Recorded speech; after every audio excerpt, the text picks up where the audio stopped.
Tonight, out with the old and in with the new. The Canberra Liberals ditch Elizabeth Lee for Leanne Castley. Yuma, good evening. I'm Jade Toomey, coming to you from Ngunnawal country, and we acknowledge others with connection to the lands of the ACT. This is ABC News.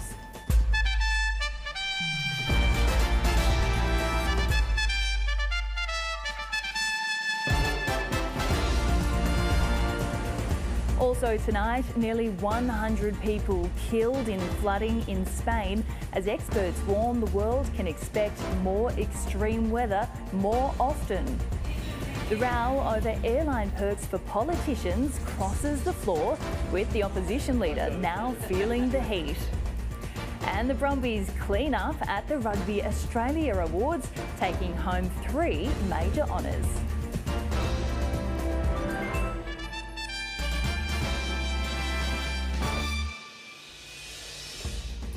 A last-minute deal and a dramatic change of position has spelled the end for Canberra Liberals leader Elizabeth Lee, ousted from the top job by her deputy. Just 24 hours after voicing her support for Miss Lee, Leanne Castley won a party room spill, declaring she has what it takes to lead the party into the future. Former leader Jeremy Hanson put his ambitions aside to be her deputy. The party lost its 7th straight election earlier this month, consigning them to another 4 years in the political wilderness. Lottie Twyford reports. The walk of triumph. I believe that I have the skills and ability to show Canberra that the Canberra Liberals are that credible government. Unity is what we need to be working towards. There was no unity on display this morning as she defeated Elizabeth Lee in the party's traditional post-election leadership spill 5 votes to 4, despite having previously thrown her support behind the incumbent leader.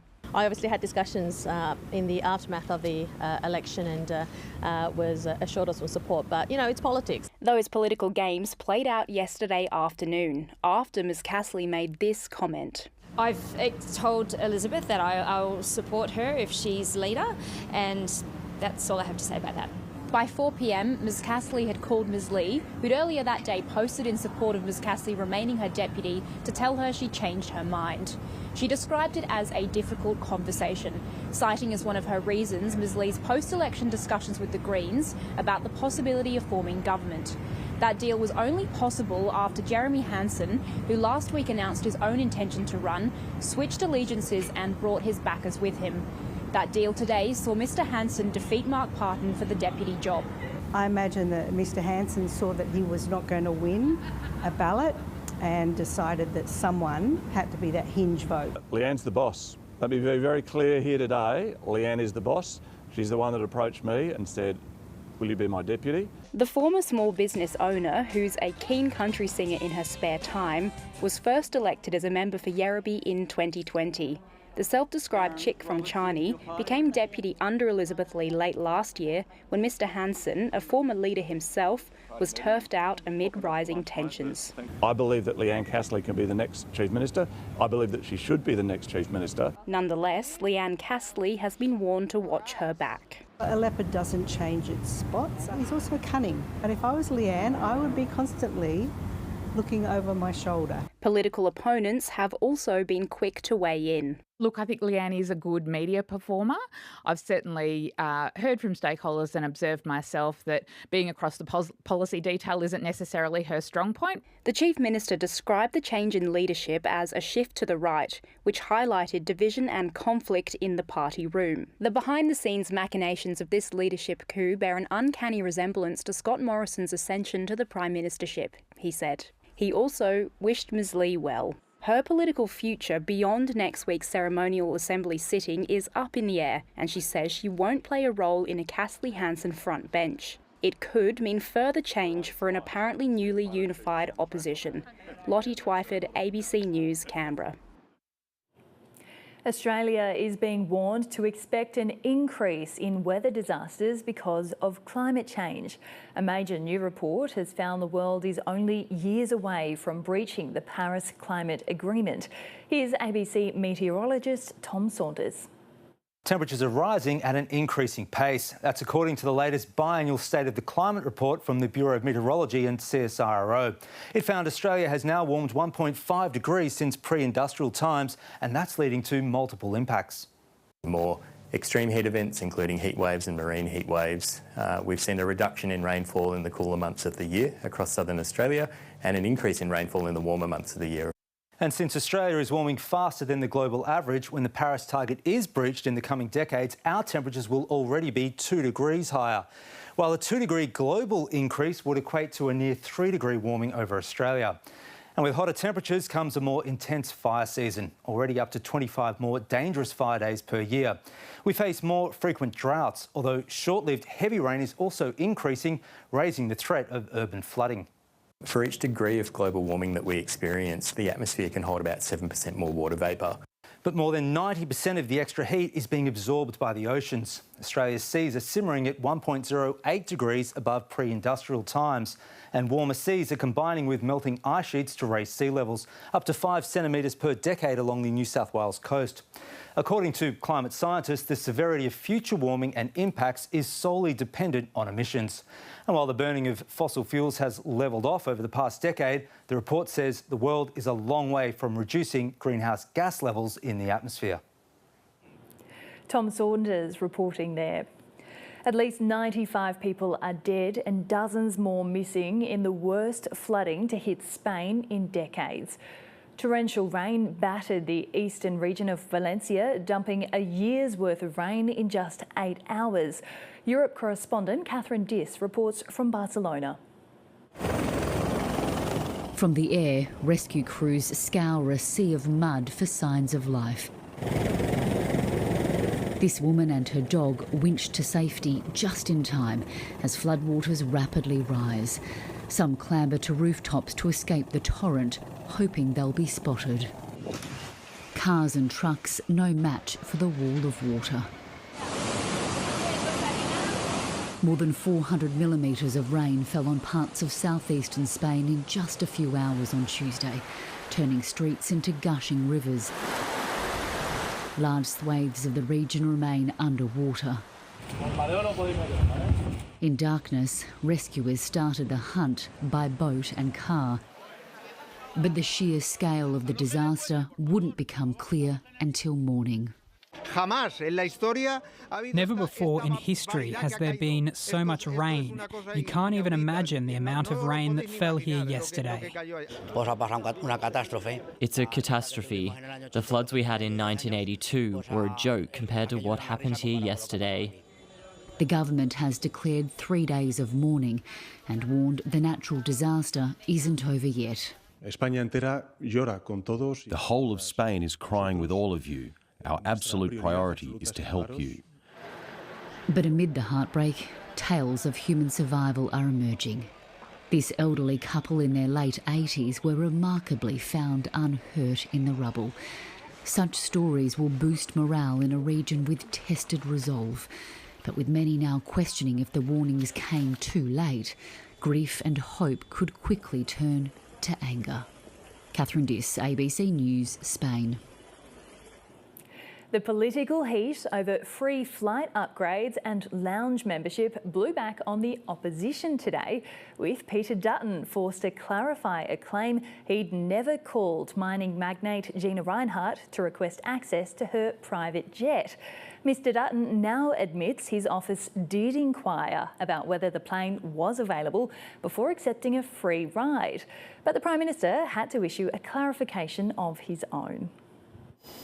The Prime Minister hoped he'd reached the end of a turbulent week, but even after denying he'd ever called Alan Joyce seeking an upgrade, questions remained. Do you know whether he had other communications with Alan Joyce? Why is he kind of like Slim Shady on this issue? Well, he's not Slim Shady at all, Carl. He's declared all of these flights. The Prime Minister's office then confirming he didn't request free upgrades from anyone at Qantas via any form of communication. We find out this morning that the Prime Minister's clarified the clarifying statement. But delving into the Prime Minister's decade of declarations has opened a can of worms across the Parliament. The Liberals have been holding themselves out to be pretty pure and pretty holier than thou, but then it turns out they've got problems. 2 years ago, Peter Dutton flew on billionaire Gina Rinehart's private jet to attend this Bali bombing memorial. It was declared, but on Tuesday came under question. Have you ever personally asked Gina Rinehart to fly around Australia? No. Today, the cheaper option for the taxpayer was for my office to speak to Mrs Rinehart's office as to whether the plane might be available. And opposition transport spokesperson Bridget McKenzie first claimed she'd never accepted an upgrade, then admitted she'd received one. Now she's asked the major airlines to check if there's more. As soon as I understand the nature of the discrepancies, if there are any, then I will be updating my declaration. Parliamentarians across the chamber have long lists of declarations: free concert tickets, sporting games, travel and dinners. Part of the job? Perhaps, but also a window into who has their ear. Some are now questioning whether an independent examination of perks for politicians is needed, and possibly an overhaul of the rules. Evelyn Manfield, ABC News, Canberra. Optus is being sued by the consumer watchdog over allegations of shocking sales conduct towards First Nations and other vulnerable customers. The ACCC claims people were sold products they didn't need and couldn't afford, and some were then chased by debt collectors.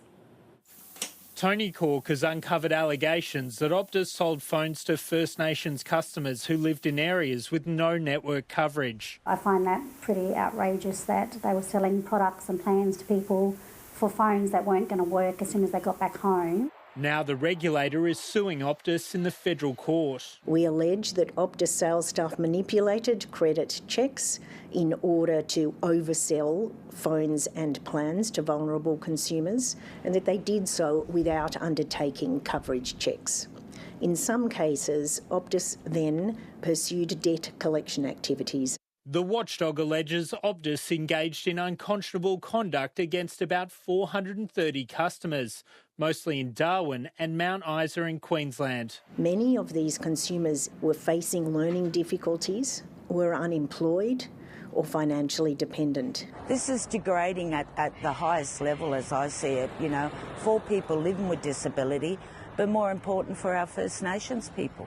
It follows a case where Telstra was fined $50 million for targeting more than 100 Indigenous customers. This case will examine the role of Optus management. We allege that Optus management in the sales, in effect, reporting levels, including senior management, became aware of the conduct and of the failures in the systems, but allowed the conduct to continue. Optus has apologised. It's sacked or disciplined the staff involved, is repaying affected customers and is cooperating with the ACCC. Michael Atkin, ABC News. It's been revealed there are now 6 former junior players hoping to sue ACT Cricket over sexual abuse by former coach and notorious child sex offender Ian Harold King. King has been in jail since 2013 after he was sentenced to 22 years for offences against 10 boys, with more time added after another victim came forward. In 2022, 3 victims signalled they would pursue civil action against the cricket organisation in the ACT Supreme Court. Today, it emerged there are 3 other victims, with lawyers hoping to link the cases so they can be heard together. Another hearing is not likely until next year. A Canberra man has been spared any extra time in jail for his part in a prison riot after an ACT Supreme Court judge blasted the prosecution for the 4-year delay in the case.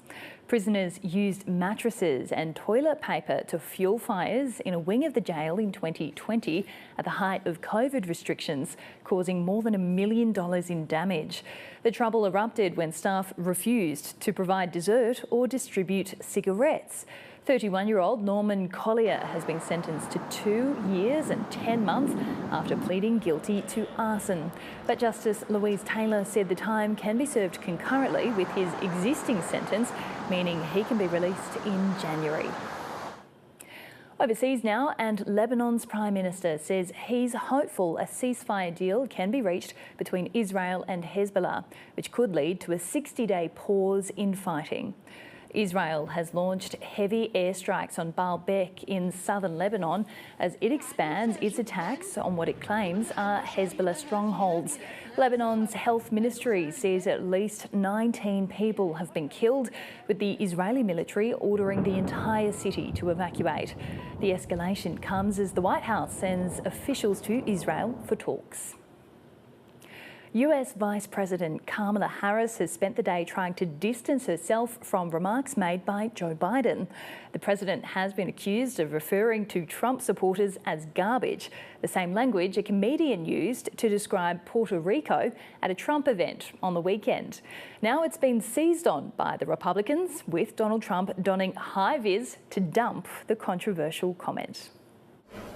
Making a point with the help of a giant new prop. How do you like my garbage truck? This truck is in honour of Kamala and Joe Biden. Donald Trump drawing more attention to a known goal by the Democrats. The crooked Joe Biden finally said what he and Kamala really think of our supporters. He called them garbage. No way. No way. The president's off-the-cuff remark was in response to a comment made at a Donald Trump rally, where a comedian described the US territory of Puerto Rico as a floating island of garbage. The only garbage I see floating out there is his supporters. His demonization is seen as unconscionable. Joe Biden argues he was referring to the comedian's rhetoric, but his vice president was forced to try to limit the fallout. Let me be clear, I strongly disagree with any criticism of people based on who they vote for. It's a new headache for Kamala Harris's campaign, especially as she tries to woo more Republicans like Justin Warren, who's decided to switch sides at this election. That was a terrible statement. I'm not going to try to explain why he would say that. It could have been a slip or a gaffe on his part. That's wrong. Whether or not this latest controversy ends up having a meaningful impact on the campaign remains to be seen. But for the Vice President, it risks undermining her message to voters that she's the candidate who'd unite Americans. Joe Biden's comments are being compared to Hillary Clinton's infamous description of Trump supporters as a basket of deplorables. He says garbage. I take offence to that. A message being driven home in the final days of the campaign. Jade McMillan, ABC News, Harrisburg, Pennsylvania.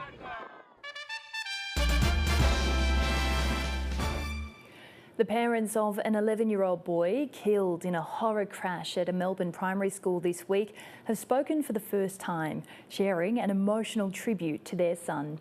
Jack Daveys died after a car ploughed through a fence at the school. Clinging together after an unthinkable loss, the parents of Jack Daveys today struggled to voice their grief. Words can't adequately describe the utter devastation we feel as we come to terms with the sudden, overwhelming loss of our Jack. The 11-year-old was killed when a driver performing a U-turn crashed through the fence of Auburn Primary School on Tuesday, hitting him and 4 other children who were seated at a table. The driver has been released while investigations continue. He is our champion.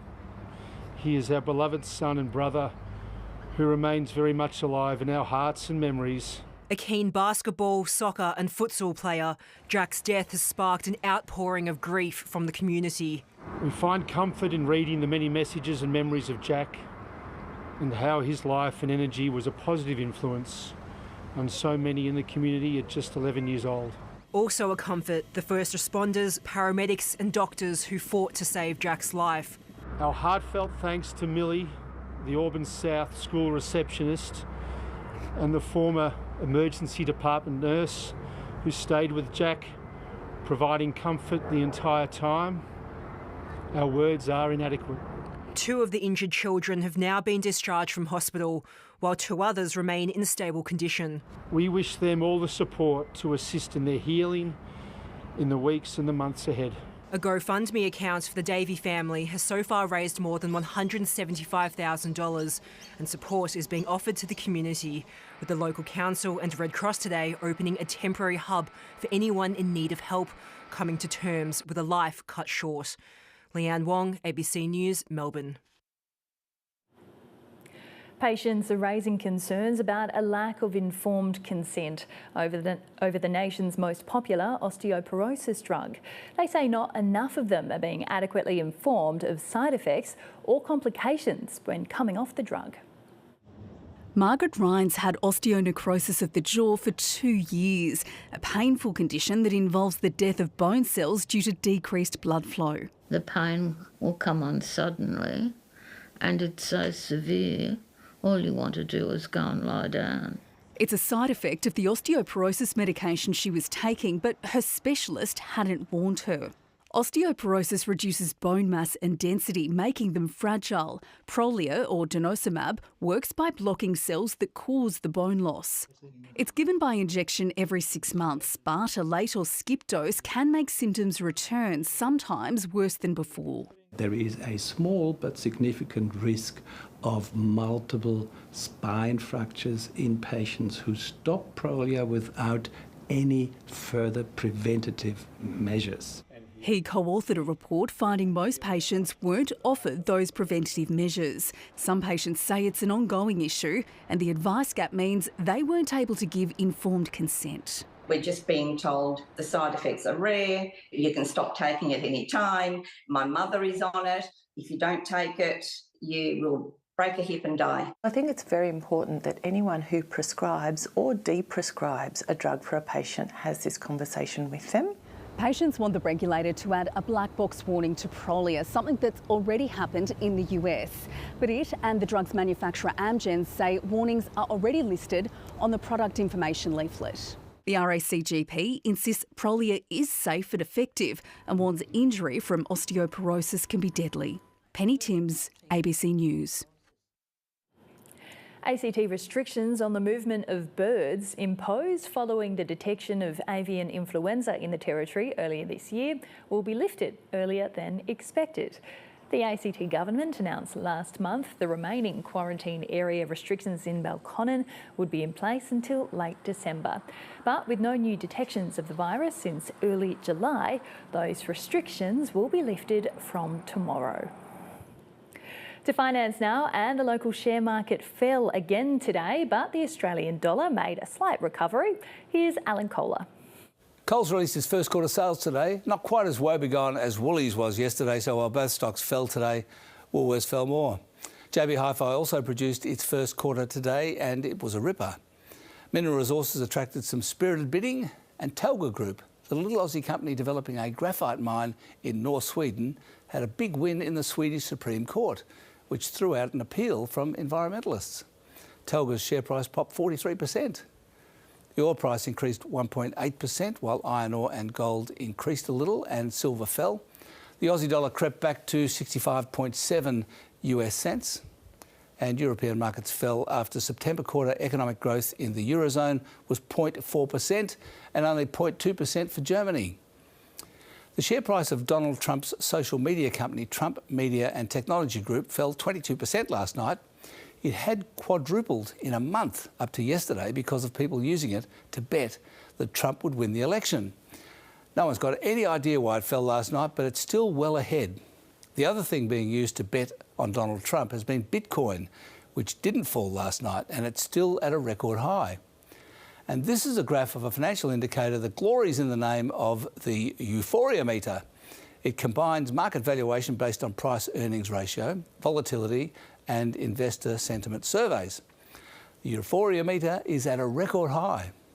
And finally, also at a record high, the proportion of Americans planning to holiday abroad, otherwise known as the Get Me Out of Here index. And that's finance. ACT Brumbies star Rob Valentini has been named the Wallabies Player of the Year for the second year in a row at the Rugby Australia Awards in Sydney.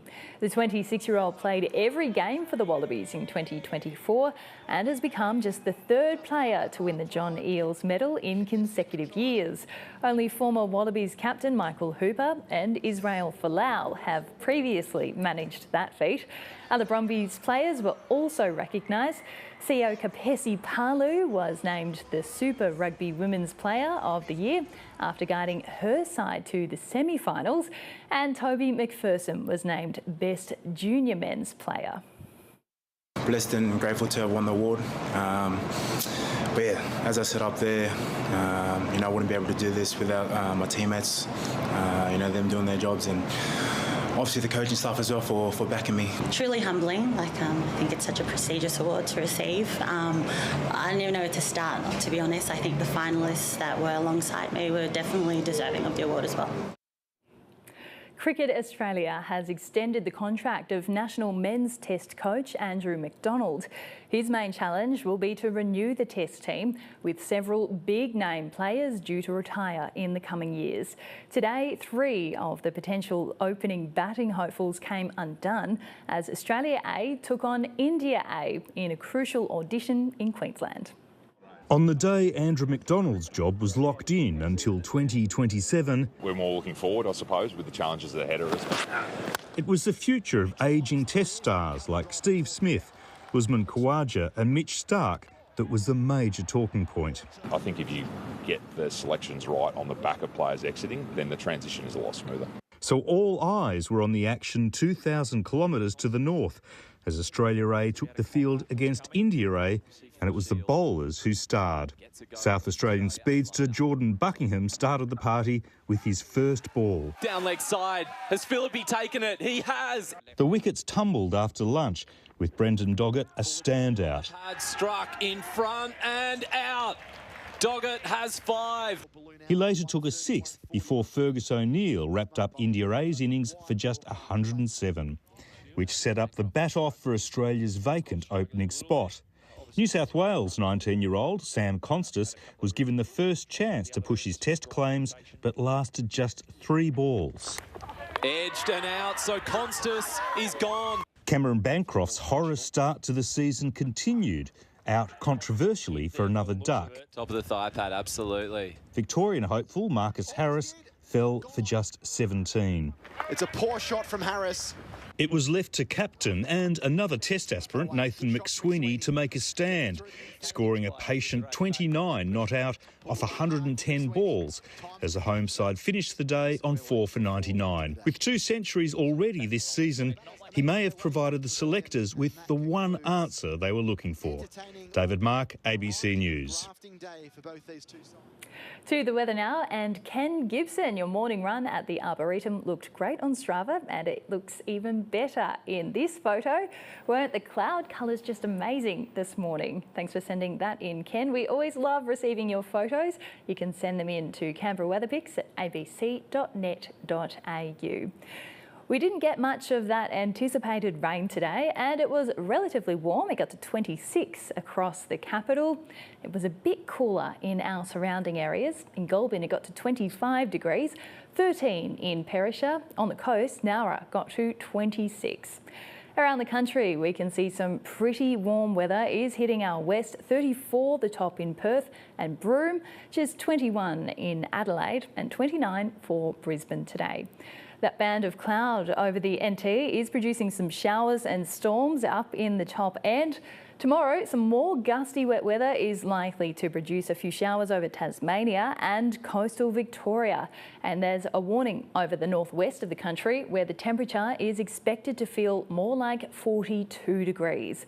There are a few showers hitting Sydney tomorrow, cooler and 22, Hobart down to 15 degrees, but there are some humid storms happening in Brisbane where temperatures are forecast to reach 30 degrees.